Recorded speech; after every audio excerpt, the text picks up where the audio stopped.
Yeah, hello and welcome to another episode of the Spielworxx Chat Season 3. My name is Uli Blennemann and I hope you are all well.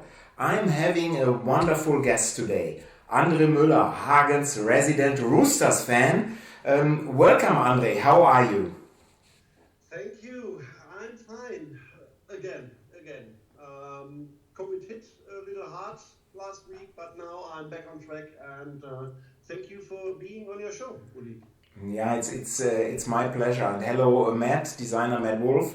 And hello, Hans. Yeah, and seeing Matt, we had a wonderful test of Racing Chicago here yesterday, and the game is really, in my opinion, really excellent design-wise.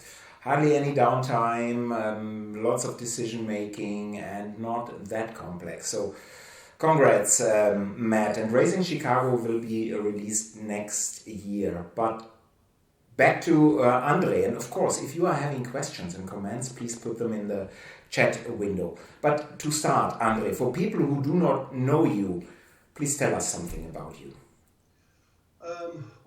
Something about me. I'm age 51 and I'm an avid board gamer for years now.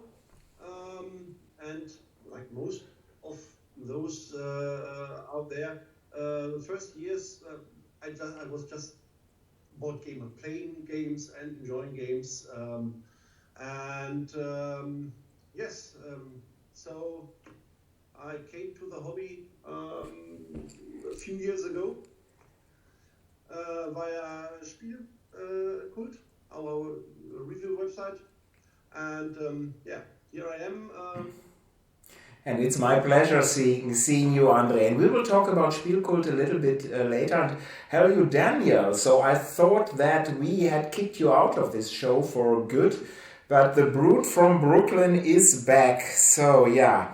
So André, you hinted how did you on gaming, but how did you start gaming? So when you were young, so probably last year, was this in the traditional German way? So in lots of German families, parents are playing with their kids. Was it the same at your place? And which games did you play as a kid?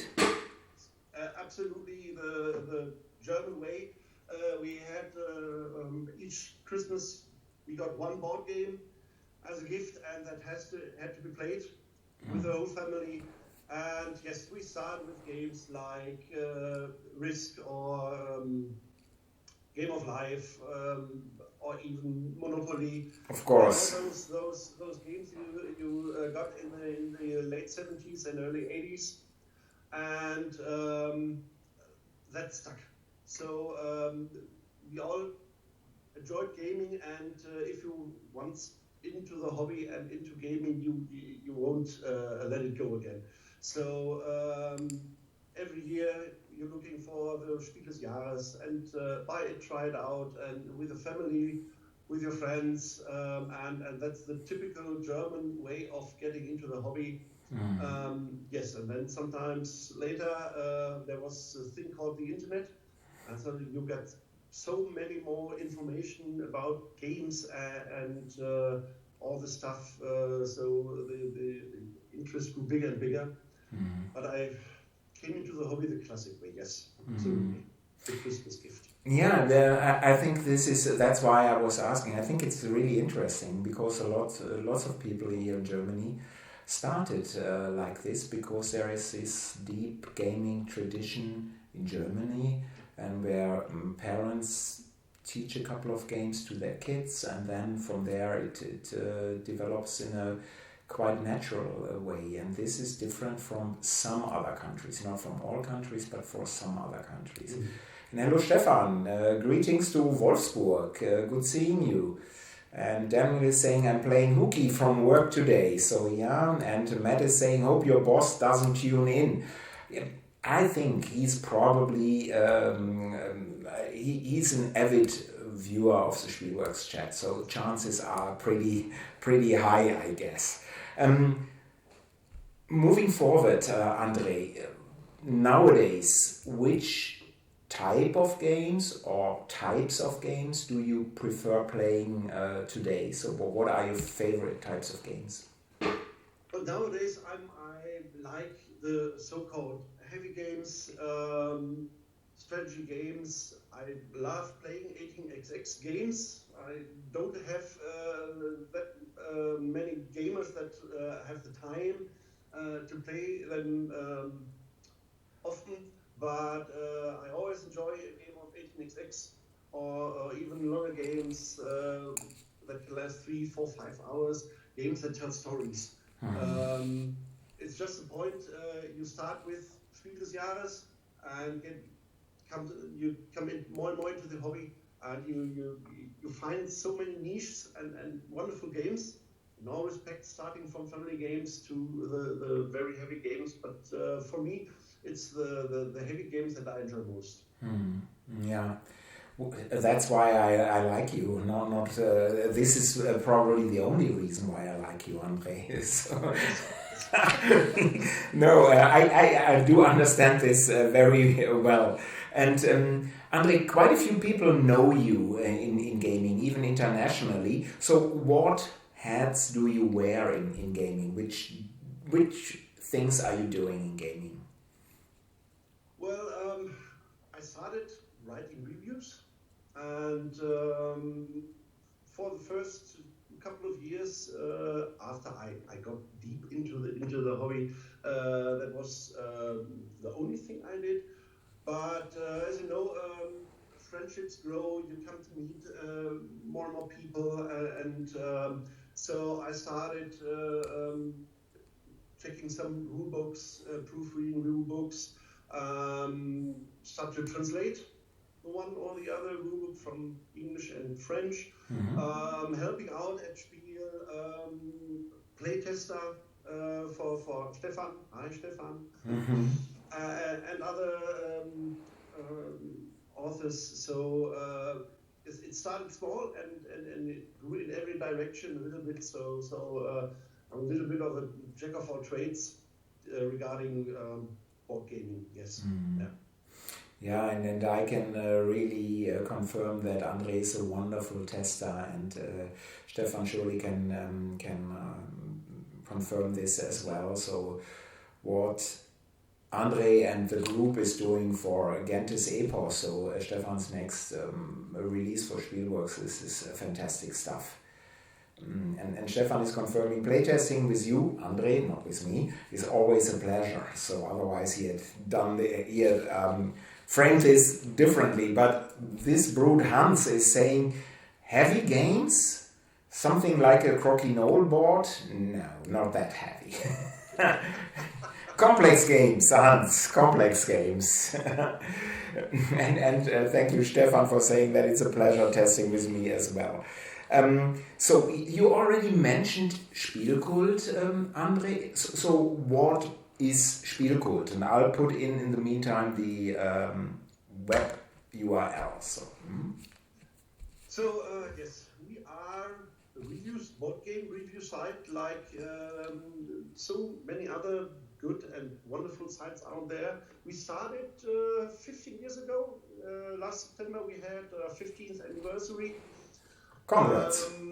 And I have not the exact numbers, but I think we're about 3,500 reviews that we accumulated over the years. So we are a team of reviewers. We can't do it with one or two people. We're a lot of reviewers trying to show the good and the not so good sides of games, and yes, writing reviews, and that's what we still do.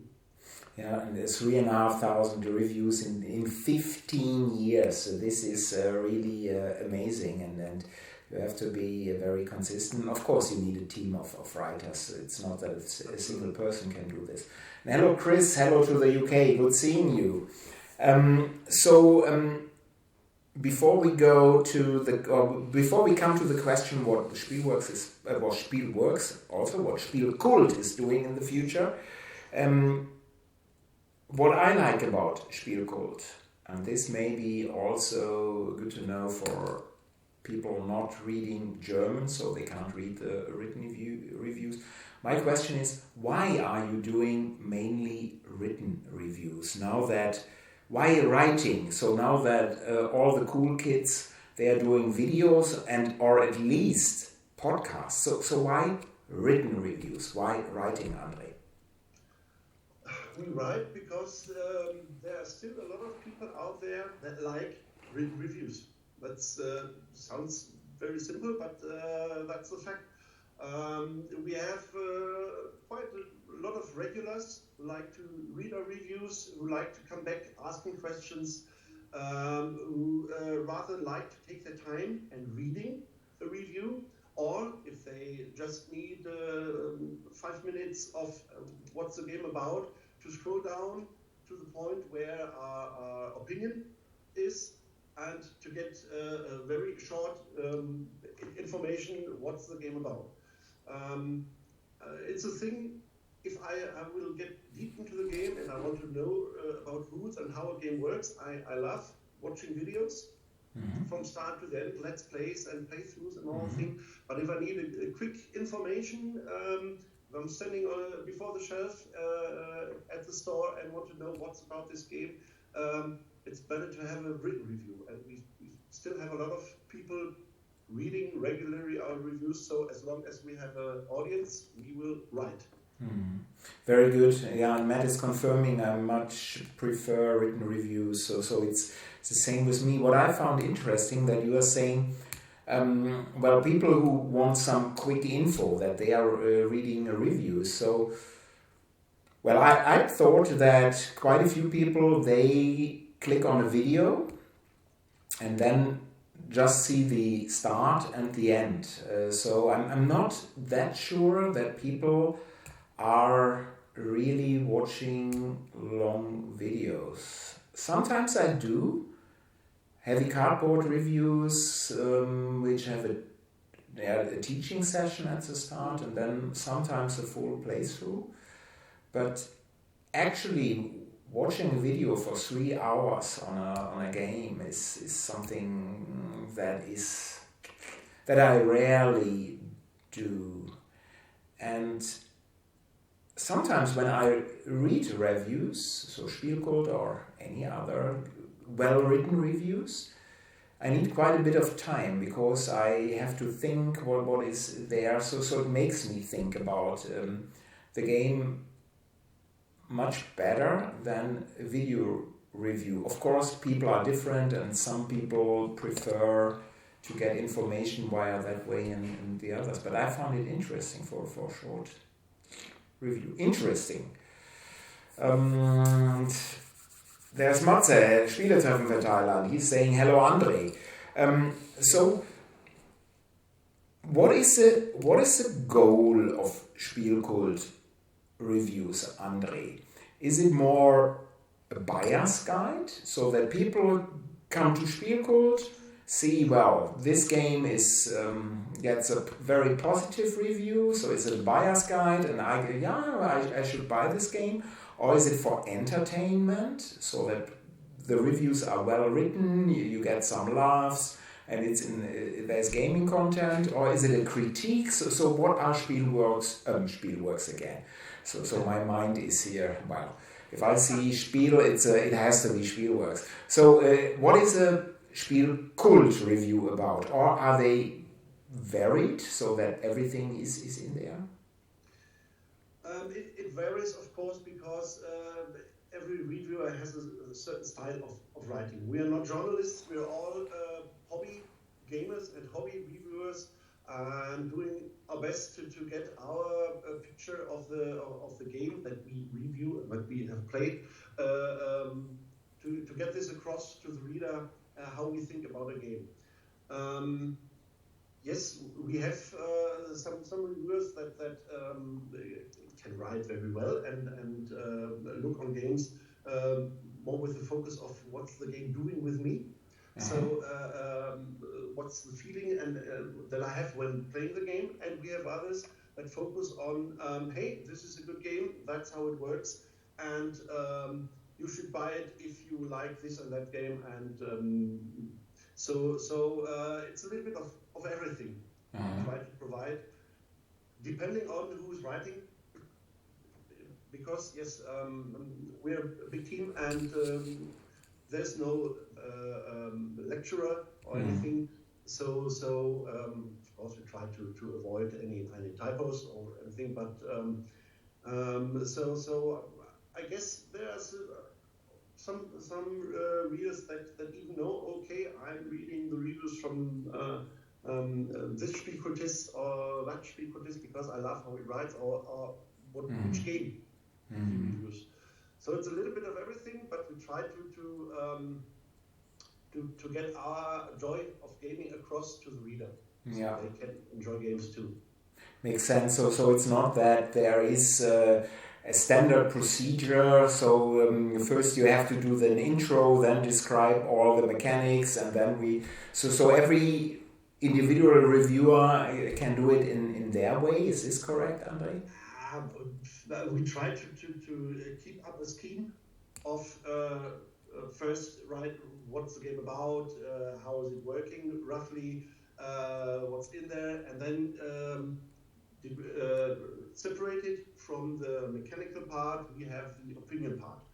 So that it's much more convenient to find, will I have information about how the game works, or will I have information about what's the reviewer thinking about the game? So we have a division there, and we have a short box that says, okay, that's the pros, that's the cons, that's our points we give for the game. So yes, we have a kind of structure for the text, but how the text is written or where the focus lies, that depends on the reviewer. Okay, makes sense. And Matt is saying, getting back to the long videos here, don't even want to watch a 3-hour movie, let alone a 3-hour video playthrough review. Yeah, I can understand. Sometimes I do. So it helped me with 1 or 2 games. I watched the full Heavy Cardboard playthrough, and that was several hours, but it helped me. But normally I try to avoid this, and I'm the person in cinema who always falls asleep.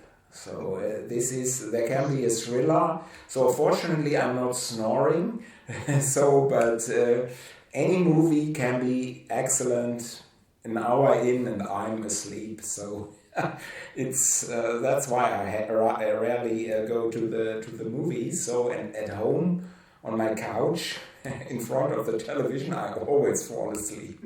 So it's the same thing, but yeah, well, what can I do? Stefan is fragen, is there a Spielkult review of Oath? Not yet. Glad you asked. Reviewer of ours asked if there's any possibility for review copy. Yeah, of course, André. So at this moment, I'm writing this down. So on this wonderful piece of paper. But yeah, this is not a problem. So we'll write about Oath, sure. And let me see. Hans is saying then you missed good ones. Matt Novecento, Lawrence of Arabia, and Magnolia. Even Lawrence of Arabia I saw with Peter O'Toole, right? So yeah. Magnolia? What is Magnolia here? So getting into the movie section. Yeah, I have no clue. So I'm so bad with movies. So Lawrence of Arabia I saw when it was new in the movies. I think 1953. I think I saw it. Peter O'Toole and me, we are same age range. After the last Schalke championship. Exactly, same year also. And Stefan is saying Uli is still using paper and pencil, not iPad. Of course I am. Of course I'm using pen and paper. But I guess the internet will be a big thing in a couple of years. Not that sure, but I think it will work out. So, And one thing I would like to briefly mention is when I'm saying writing reviews, and I'm so glad that you are doing written reviews in Spielkult, it's not completely true that there is just written content. So if you click on the individual games, there's often, and I like this also very much, stuff integrated. So in the written review, you can click on a link to a YouTube video. So this, I think, is wonderful done. Very well done. We don't see ourselves as YouTubers.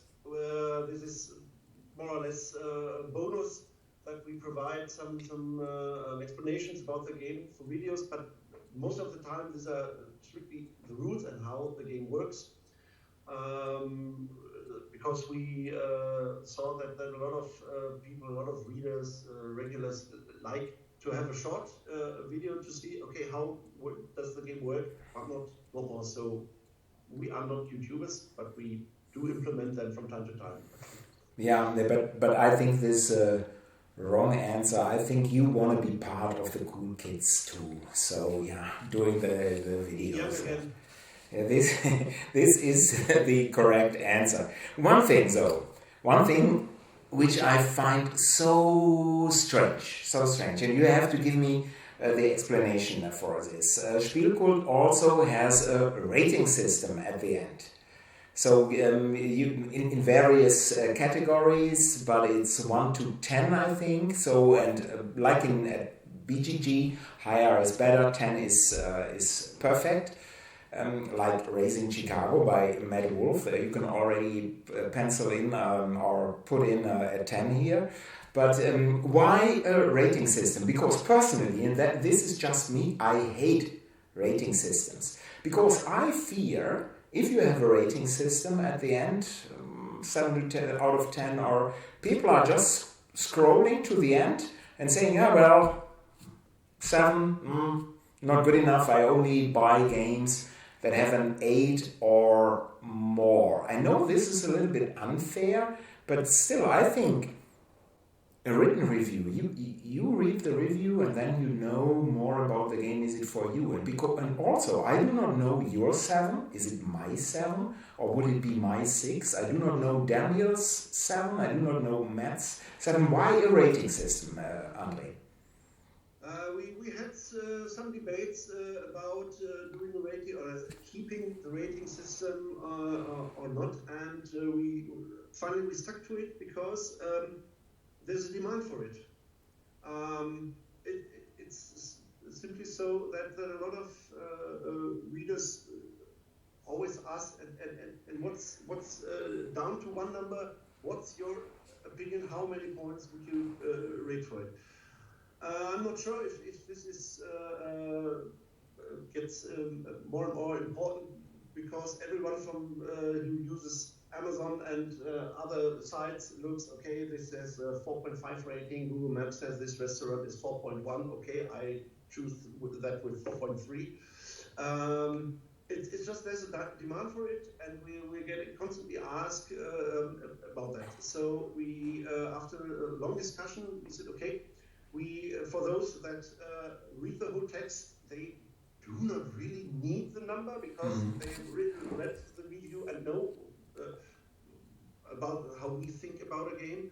But yes, the quick readers do want to have a number to say, okay, this is a 7, this is a 6.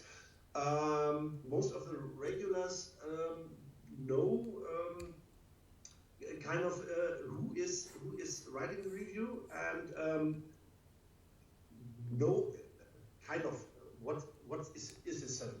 So if you have people that always look, okay, what is Ingo writing? Hello, Ingo. From this, they know, okay, his 7 is pretty good. So I think this is okay. And we have other reviewers that do rarely give a 7 or do not give a 7 that quick. So it depends, of course, on the reviewer. But yes, there's a demand for it, and as long as we get asked about it, we provide it. Mm. Yeah, I see the reason, and nobody is and I think your answer of mentioning Amazon is quite true, because nobody can say that they are not looking at ratings or at stars or whatever it is. But I think at Spielkult, maybe it's just me, old fart here, that I think the written review has to stand for itself, and it moves a written review more to a buyer's guide. Yeah, I buy all complex games that have an 8, that are an 8 or higher. If it's a 7, I'm out. But it's just me, so I wanted to hear your opinion on this. And Matt is saying, "Oh, Raising Chicago is not a 10; it's a 10 plus." I agree, actually. And hello to Berlin, hello Quality Beast Games. Good seeing you here. This is wonderful. And the Brute from Brooklyn. He's saying, "I'm going to rate everything on a scale from 0 to 1 to a precision of 3 decimal places." And Daniel is giving Square and Circleville a 0.884. Well, on a scale of 0 to 1, this is actually very high, and it makes so much sense to rate games in this way. I'm glad to get that input. Yeah, well, so anything else? And Matt is saying, "I interpret this like a baseball batting average. I'll take it." Yeah, right. So, André, what is Spielkult planning in the future? What plans are you having? We don't have big plans. We're running for 15 years now, and as long as there's an audience that like to read our reviews, we are writing reviews, and we will keep on writing. It's purely a hobby thing, and yes, as long as we get games and we have fun playing games, we have 2 days a week. We have our board gaming sessions in Witten here in the Ruhrgebiet, so it's. So you're invited if you are around here to join our board gaming sessions, of course. And yes, as long as we have fun and time, we will keep on writing. And as long as there are reviews and parents and grandparents asking for help with roots, we get a lot of roots questions. As long as we are a bit of a help for the hobby, we will keep on writing reviews. Wonderful, and I think this is great service, and I think it's a wonderful project, and you're doing this very well. And I'm very happy that you are doing written reviews, or that this is your main focus. So this is wonderful, and I forgot, hello Drösig, and I forgot your first name again, so I'm bad, but it's my age, I think you told it to me so many times, but I'm just forgetting it, but wonderful seeing you here as well. But André, before we close this, you have to stand up once, right? Yeah. There they are, the mighty Iserlohn Roosters. Wonderful. This is the actual reason why André is here. I wanted to see the shirt. So now you know. And so now you know. But we will soon see another game live in the wonderful. It's a wonderful Seilersee, I'm sure. Yeah, thank you so much for being my guest, André. This was wonderful, lovely, and keep up the good work. And to all Spielekultisten also, keep up your wonderful work. This is much appreciated. And to all viewers, thank you for your time. Daniel can go back to work, so that is also nice to mention. And if you would like to see a special topic here in the Spielworxx chat, please drop me a mail at uli@spielworxx.de. That is uli@spielworxx.de. The next Spielworxx chat is already next week. next week, and I will have another great guest.